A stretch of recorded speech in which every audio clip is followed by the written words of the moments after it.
comportamento das pessoas. Então, por seus frutos colhem-se uvas dos espinheiros e figos dos abrolhos. Então, fala que aquele que pega a porta estreita, ele vai ter um bom estilo de vida adequado à porta estreita.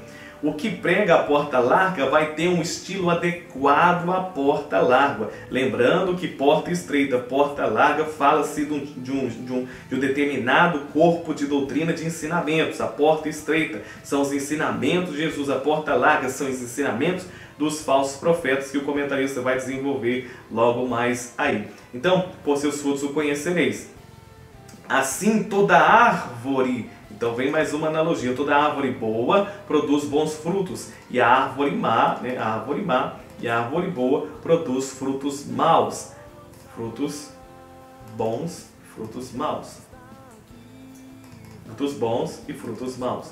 Não pode a árvore boa dar maus frutos, nem a árvore má dar frutos bons. Toda árvore que não é boa, corta-se e lança-se no fogo. Portanto, pelos seus frutos os conhecereis. Então, mais uma vez, enfatizando a questão do fruto, por intermédio do fruto é que a gente vai conhecer quem está dentro do ensinamento da porta estreita, da porta larga. O fruto aqui, como a gente diz, é produto da ação do Espírito Santo no crente. O fruto do falso profeta é produto do estereótipo, vestido como ovelhas, é produto só de uma realidade exterior, e o interior deles são lobos devoradores. E esses frutos bons, vai ser produto da ação do Espírito Santo. Ficou claro? Então aqui fizemos rapidamente uma análise deste texto proposto pelo comentarista, para depois a gente entrar no que o comentarista fez. Então você pode fazer o exercício de ler tudo, ver o que o comentarista disse, e depois você volta aí com mais ênfase ao texto bíblico que você vai ensinar para os seus alunos, dizendo mais uma vez, não é o que o comentarista diz, mas o que a Bíblia diz. Então a proposta de interpretação do comentarista é para te ajudar a interpretar o texto bíblico. O professor de escola dominical, ele ensina a Bíblia, O que a proposta de reflexão do comentarista é um subsídio para te ajudar a ensinar a Bíblia. Portanto, deixe bem claro isso, que o nosso foco de ensinamento está na leitura bíblica em classe, não desprezando propriamente o que o comentarista diz, principalmente nós que somos da Assembleia de Deus, porque a finalidade aqui é homogeneizar o nosso discurso da melhor forma. É bem verdade que você observa que é impossível você ter uma lição que venha abranger todo o Brasil, porque o contexto, a realidade é muito diferente. Então, como a gente disse nas outras lições, cabe ao professor ser um reescrevedor de currículo. Você vai ler a proposta do comentarista e vai interpretar de acordo com a realidade do seu aluno, de onde você está. Então, continuando, eu coloquei isso aqui, não está na lição, mas eu acredito que isso fecha esse bloco de ensinamentos. Ele diz: nem todo que me diz Senhor, Senhor, entrará no reino dos céus. Então, isso tudo tem a ver com a entrada no reino dos céus, porque todos esses ensinamentos têm a ver com nós participarmos do reino dos céus. Qual a diferença entre reino de Deus e reino dos céus? Reino de Deus, reino dos céus é a mesma coisa. Só que aqui Mateus vai usar reino dos céus porque ele está escrevendo para judeus. E como os judeus tinham um receio muito grande, um temor muito grande de falar o nome de Deus, então ele diz reino dos céus. Mas reino dos céus, portanto que você vai ver reino dos céus, só vai aparecer em Mateus, por conta disso aí. Então, não é aquele que diz Senhor, Senhor, mas aquele que faz a vontade de Deus que está nos céus. Então, mais uma vez, a questão do exterior e questão do interior. Então, aquele que diz, está se referindo da boca para fora, mas aquele que faz, fazer e dizer a vontade de Deus que está nos céus. Aí ele diz: muitos naquele dia hão de dizer Senhor, Senhor, porventura em teu nome não profetizamos, em teu nome, dizer Senhor, porventura não profetizamos em teu nome não expelimos demônios, em teu nome nos fizemos muitos milagres. Então lhes explicarei: nunca vos conheci, apartai-vos de mim, os que praticais a iniquidade. Então esse texto é muito forte, porque esse que profetiza, esse que expele demônios, esse que faz milagres, porém é desconhecido pelo Senhor, é o falso profeta, que se veste como ovelha, né? Então ele vai profetizar em teu nome, então ele vai usar o nome de Jesus para fazer uma série de realidades para manipular o povo. Mas na realidade ele não faz a vontade do Senhor. A preocupação de Deus e a vontade do Senhor, né, o objetivo, o que Deus quer é que a gente faça a vontade dele e não só sai por aí fazendo, profetizando, expelindo demônios, etc. No primeiro momento, que Deus quer que nós façamos a vontade dele. Então ele diz, apartai-vos de mim porque nunca vos conheci. Então a pessoa pode muito bem profetizar, expelir demônios e milagres e ser desconhecido por Deus. Aí diz, apartai-vos de mim o que praticais iniquidade.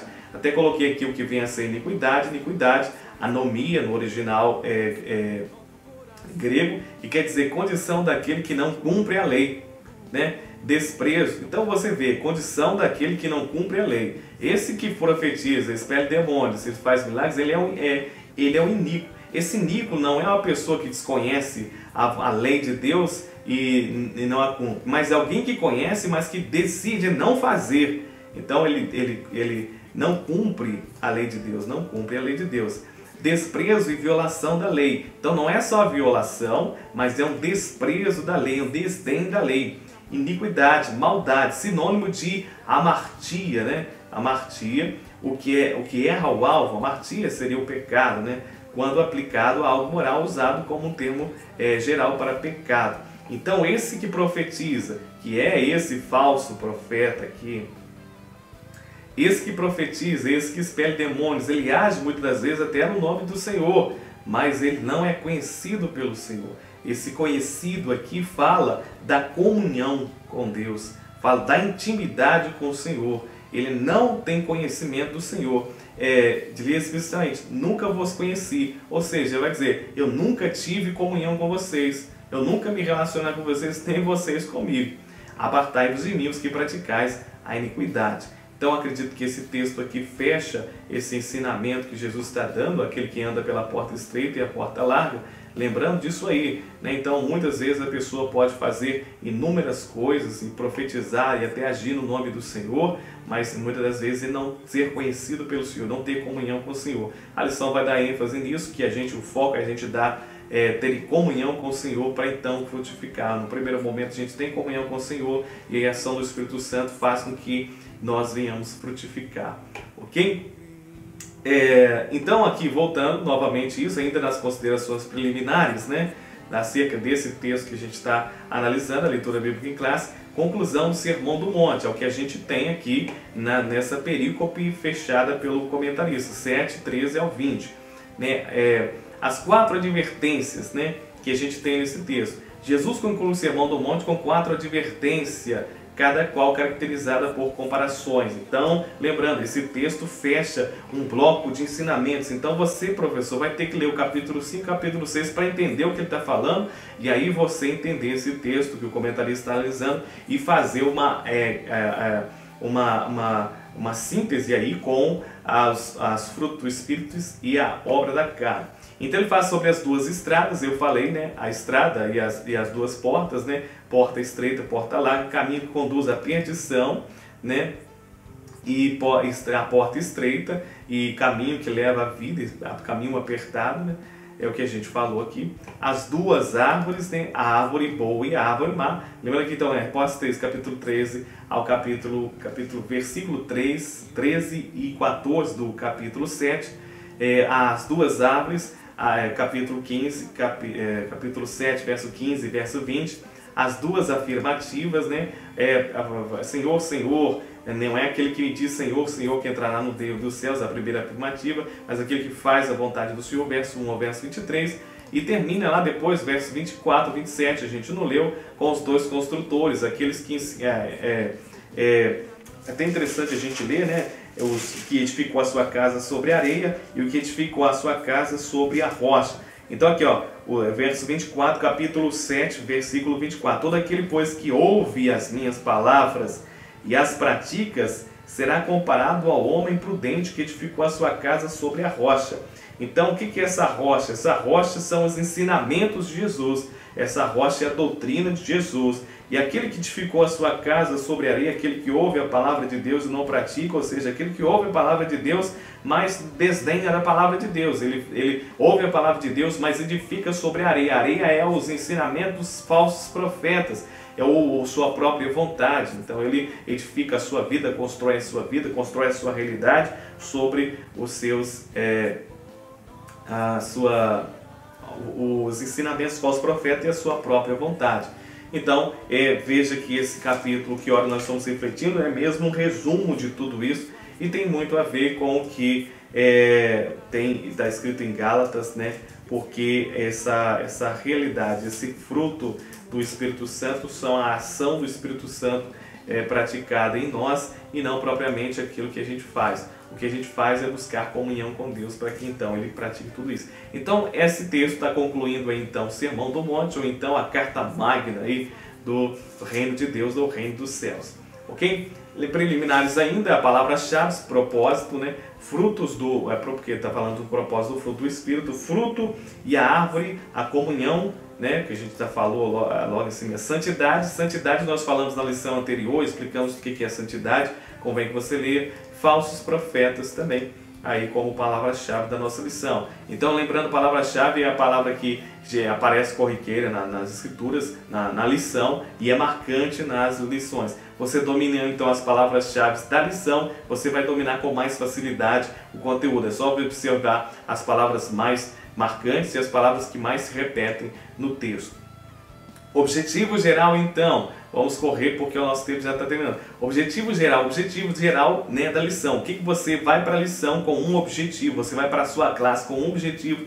E qual o objetivo que você tem? Compreender, ou fazer compreendido o reino, a real significado da frutificação espiritual. Real significado da frutificação. Palavra-chave, real significado de frutificação. Né? Objetivo específico, o objetivo a ser alcançado com cada ponto da lição. No primeiro ponto, é mostrar que uma vida controlada pelo Espírito Santo, requer um viver santo, uma verdadeira comunhão com Deus.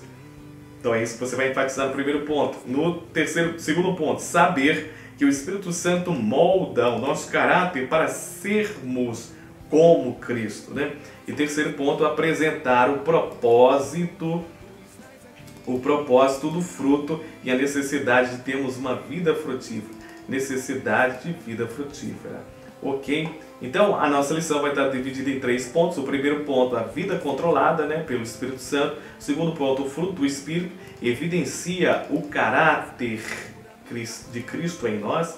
Então, o fruto do Espírito é a evidência de que nós fomos, o caráter de Cristo agora, ele se faz, ele é o nosso caráter, faz presente em nós mesmos. O terceiro ponto, testemunhar as virtudes do reino de Deus. Testemunhar, aí fala da questão da missão. Então, esse fruto que Deus manifesta em nós, ele tem propósito não em nós, mas propósito na missão, ok? Introdução. Estudaremos o propósito do fruto do Espírito, já ficou bem claro o propósito do fruto do Espírito. Fruto é utilizado, a expressão fruto, né, a palavra fruto, é utilizada para designar ação e motivos, né? Veremos que Jesus morreu e ressuscitou para nos ensinar o valor de uma vida frutífera. Nós somos fruto do sacrifício, né? Somos fruto do sacrifício de Cristo na cruz do Calvário, logo temos a responsabilidade de frutificar para a glória de Deus. Ok? Ponto central. Como dizemos sempre em todas as lições, o que é o ponto central? O ponto central é o eixo da sua lição. Se você é um professor que abre espaço para os seus alunos comentar e falar durante a aula, você pode fazer isso, é bom que a aula seja um espaço de reflexão, de discussão, mas você tem que ter o foco, que você não pode perder o norte, né, daquilo que você está refletindo. Então, o ponto central que você deve pegar bem forte, bem fixo, para você saber do que é que você está falando. O ponto central é que glorificamos a Deus quando produzimos frutos condizentes com uma vida cristã. Glorificamos a Deus quando produzimos frutos condizentes com a vida cristã. Esse fruto, então você vai trabalhar com essa produção que condiz com a vida cristã. Ou seja, é dizer para os seus alunos que aquilo que a gente faz, se queremos glorificar a Deus e que devemos glorificar a Deus, precisa condizer com essa nova vida cristã. Então por isso que eu chamo isso de afirmação teológica, porque é a afirmação bíblica, a afirmação, a verdade bíblica que você vai trazer. Então toda a lição está alicerçada sobre esse ponto central aqui. Primeiro ponto, então, analisando o primeiro ponto, a vida controlada pelo Espírito Santo vai estar dividida em 3 subpontos. O primeiro subponto, o que significa ser controlado pelo Espírito Santo, um viver santo, né? E a verdadeira comunhão com Deus, é o que a gente vai analisar em cada ponto. O propósito do tópico 1. O que vem a ser o propósito do tópico 1? É o que você pretende alcançar no tópico 1. Esse propósito do tópico 1 você vai achar na lição, lá na sinopse da lição, o resumo que ele faz da lição. Mas eu coloquei aqui porque eu acredito que serve de norte para a gente, como afirmação teológica, para trabalhar no primeiro ponto. Então, de tudo que você pode gravar nesse primeiro ponto para você ter fixo, firme aquilo que você vai discursar no primeiro ponto, na lição vai estar na síntese, mas eu coloquei aqui a proposição ou a proposta de reflexão a ser analisada neste ponto. Uma vida controlada pelo Espírito Santo produz em nós um viver santo e uma verdadeira comunhão com Deus. Então, o que essa vida controlada produz em nós? Um viver santo e comunhão com Deus. Então, como é que eu sei que a minha vida é controlada pelo Espírito Santo? Se eu tenho um viver santo e eu vivo em verdadeira comunhão com Deus. Ok? Então, o que significa vida controlada pelo Espírito Santo? Vida controlada pelo Espírito Santo significa ser cheio, né, do Espírito Santo diariamente. É interessante porque aqui ele coloca Efésios 5,18, é interessante a gente falar sobre o que vem a ser isso aqui. Quando ele fala ser cheio do Espírito Santo, logo a gente pensa num vaso sendo cheio de azeite e tal, até derramar. Mas a melhor analogia aqui seria, dentro do contexto que ele está falando, de um barco à vela. Porque quando você enche um vaso, ele continua no mesmo lugar. Mas quando você enche um barco à vela, ele sai do lugar. Então o barco à vela depende de ser cheio por aquele vento para que ele poder ter ações, poder ter movimento. O contexto aqui fala de ações, né? Agora já voltando para a esfera ética e moral. Todas essas ações que a gente tem na esfera ética e moral, para você entender isso, tem que ver a primeira aula. Todas as ações que a gente pratica na esfera ética e moral precisa da ação do Espírito Santo. Nenhuma das ações da esfera ética e moral que a gente pratica é produto da nossa própria vontade. Que se for, vai ser lá como o falso profeta que se veste como ovelha para ele então devorar as ovelhas, controlar as pessoas e fazer tudo isso. Então a melhor analogia seria de um barco à vela que enche as velas e faz guiar o barco. Nesse texto ele está falando lá então, não vos embriagueis com vinho, que é a contenda, mas enchei-vos do Espírito. Então esse embriaguez aqui é necessário que a gente entenda o que vem a ser isso, né? Embriaguez, por quê? O que Paulo está fazendo é mais uma analogia para ele, não é, né? Muitas pessoas acham que no primeiro momento Paulo está falando acerca da ingestão de vinho, né? E a questão da embriaguez aqui, no primeiro momento não é isso. O que Paulo está tratando, em certo sentido, ele está fazendo uma analogia, né? De quando a pessoa ela faz a ingestão de vinho e o que acontece com ela e a ação do Espírito Santo em nós. Então a embriaguez, né? Então ele está usando isso aqui para falar do efeito do álcool, o efeito da embriaguez, da ingestão de vinho na vida da pessoa. Então a palavra embriaguez dentro desse texto aqui, de Efésios capítulo 5, verso 18, a palavra no original grego é metusko, que significa intoxicar, embebedar-se, ficar bêbado. A palavra intoxicar significa envenenar-se pela absorção de substâncias tóxicas aqui, ó. Então ele diz o vinho que não embriagueis com vinho no qual há dissolução, não embriagueis com vinho no qual há contenda, né? A palavra lá então no original é assotia, que quer dizer vida descontrolada, vida do desperdício. Prodigalidade. Você lembra do filho pródigo, né? Quem é o filho pródigo? O filho pródigo é o gastador, é aquele que gasta desenfreadamente em coisas inúteis. Não é só gastar desenfreadamente, mas é gastar em coisas inúteis. Então, ele diz, não vos embriagueis com vinho que é a contenda. Esse vinho da contenda, na realidade, dentro do contexto que Paulo está falando, seria mais a doutrina, né? Doutrina em oposição ao ensinamento de Deus. Seria lá a porta, voltando à porta larga, né? Esse vinho que é a contenda, ele seria esse ensinamento da porta larga, esse ensinamento que é a contenda, esse ensinamento tóxico. Então ele diz, não vos embriagueis com vinho que é contenda, porque quando a pessoa ela bebe vinho, etc., ela tem os seus sentidos alterados. Ela tem os seus sentidos alterados, por quê? Porque ela fica intoxicada, né? Ele altera os sentidos porque a pessoa está bebendo